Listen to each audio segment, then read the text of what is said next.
Hey guys, this is Mr. Rodriguez, and we're here for another one of our online lessons.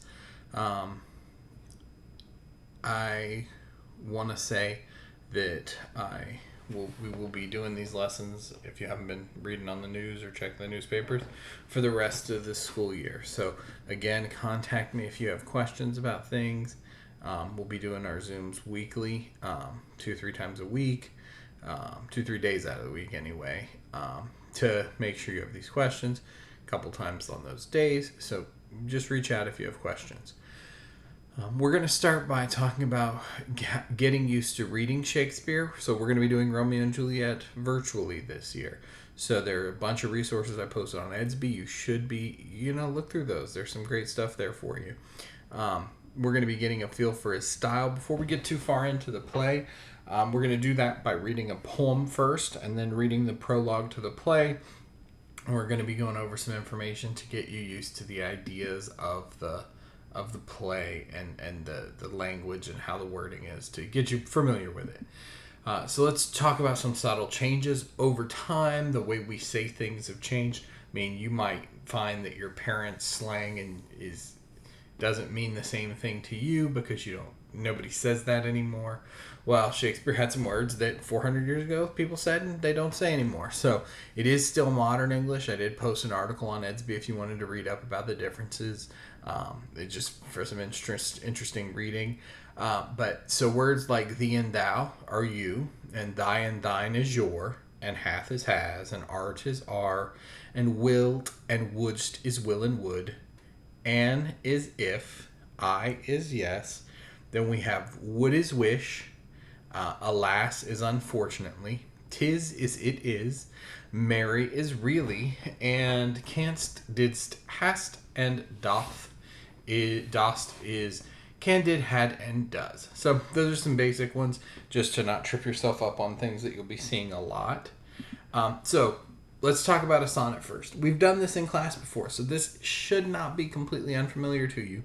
But there are 14 lines in a Shakespearean sonnet, and it can be written in iambic pentameter. Iambic pentameter describes a rhythmic pattern. It's got like 5 feet. Basically, consists of an unstressed syllable followed by a stressed syllable. So it'd be like a soft and a hard, soft, hard. And there's going to be 10 total things, but 5 pairs in each line. So it'll be soft, hard, soft, hard, soft, hard, soft, hard, soft, hard. And that'll be like your beat. And it creates sort of like a rhythmical pattern, almost sort of rhythmical, sort of song-like. In the sonnets, the first 12 lines are 3 quatrains. A quatrain is a 4-line stanza, and each quatrain has 4 of them, and it's like a 4-line little paragraph type thing. So in each of these quatrains, the poet's going to establish a theme or a problem, and then the rhyme scheme for those quatrains are going to be A, B, A, B, C, D, C, D, E, F, E, F. And then it's sort of going to be resolved, summed up, sort of clarified, condensed, consolidated into like a simple 2-line couplet, and that's what it's called. Think of almost like a couple, but it's a couplet, and a couplet is 2 consecutive lines with an ending rhyme. So they'll be GG, and a couplet is going to be a complete idea, a complete unit of thought. And so when you're looking at the sonnets, the rhyme scheme will be A, B, A, B, C, D, C, D, E, F, E, F, G, G. So let's talk about why these sonnets are important. Well, Romeo and Juliet is written in a poetic style that is similar to what you see in Shakespeare's sonnets, and that Shakespeare will occasionally have these sonnets appear in his play, in the things he's saying. So, for example, the prologue in the play is an actual sonnet. So, taking a closer look at this style will help you become familiar with the style of writing found in the play. So with no further ado, let's continue on to Sonnet 27. I picked this sonnet specifically because it didn't have quite as much of Shakespeare's trademark crude jokes or sort of dirty jokes, or we'll talk about some of those in the Zoom sessions when we're discussing the play. But yeah, Shakespeare was definitely writing some of his stuff for the masses, so there are definitely some dirty jokes and whatnot in there. I've broken the poem into quatrains and couplets to sort of help you visualize them, to see them, to start thinking about them.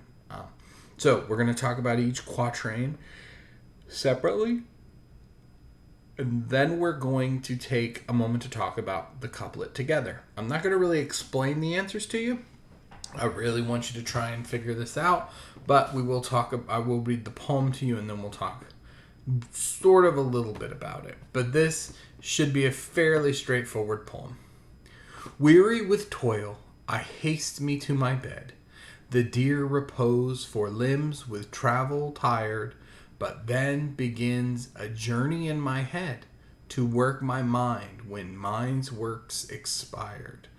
For then my thoughts, from far where I abide, intend a zealous pilgrimage to thee, and keep my drooping eyelids open wide, looking on darkness which the blind do see.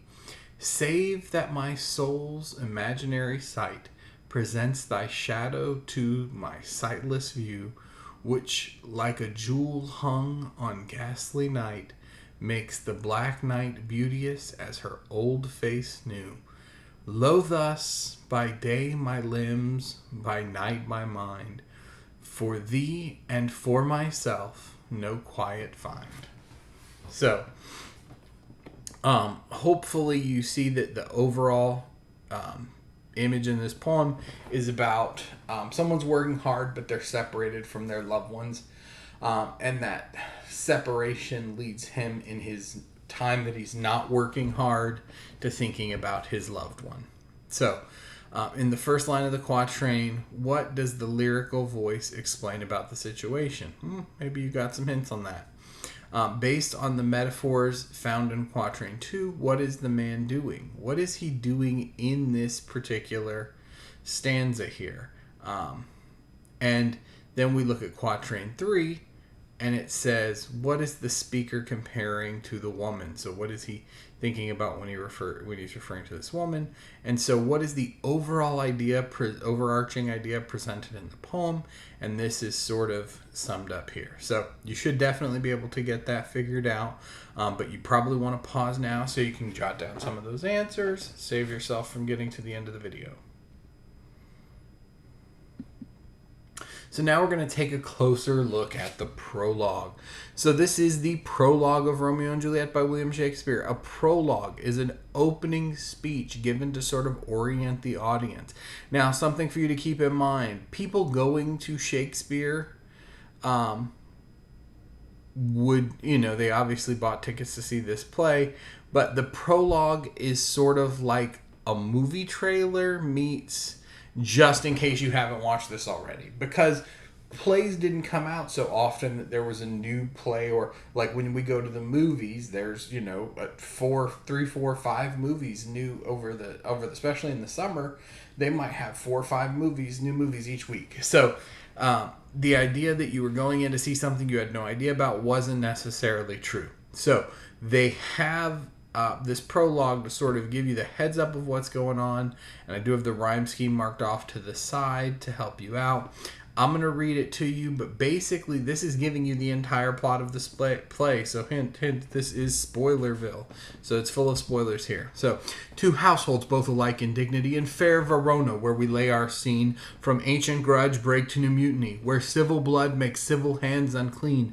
But from forth the fatal loins of these 2 foes, a pair of star-crossed lovers take their life, whose misadventured piteous overthrows doth with their death bury their parent strife. The fearful passage of their death-marked love, and the continuance of their parents' rage, which but for their children's end naught could remove, and now the 2 hours' traffic of our stage, which, if you with patient ears attend, what here shall miss, our toil shall strive to mend. So here are your questions that you're going to be thinking about. What is the main purpose of the prologue? How does the structure of the prologue reflect the play's central theme? And list words that you associate with the term tragedy, and add a few keywords from the prologue. So what in this prologue is helping you to identify that this is tragic? And I'm telling you, it is telling you what is going to happen in the play here. So you will want to, if you do have some questions about it, I'm going to go over it in the Zoom lessons, but I don't want to go over too many details now for those of you who may not need it. So you may want to pause now and answer those few questions. Okay, now we're going to continue thinking about what is a tragedy. So a tragedy is a dramatic play that tells the story of a character, usually of a noble class, who meets an untimely and unhappy death or downfall, and often because of a specific character flaw or a twist of fate. And I want you to consider this on this tragic flaw thing. It's not that they're a horrible human being. They're generally an okay person, a decent person that has a little too much of a good thing. And you've heard that, a little bit too much of a good thing's not a good thing anymore. And that's what you're going to notice. That it's not that they're bad people, and then it wouldn't be tragic. They're likable people. They're good people. We can identify with them, but they're just a little extra. And that little extra causes them to have these problems that they sort of create for themselves. So, based on your reading of the prologue and the definition of a tragedy, make an inference about something that might happen in the play. Use evidence from the prologue to support your answer. So here's where you're going to have a chance to sort of hypothesize what might happen through the course of the play. And again, you're going to want to answer these questions and then submit them onto your EDSB. But remember, guys, if you have questions, reach out to me. I'll be more than happy to help you out. And remember, be brave, be bold, be creative, be kind, be smart, but most of all, be yourself.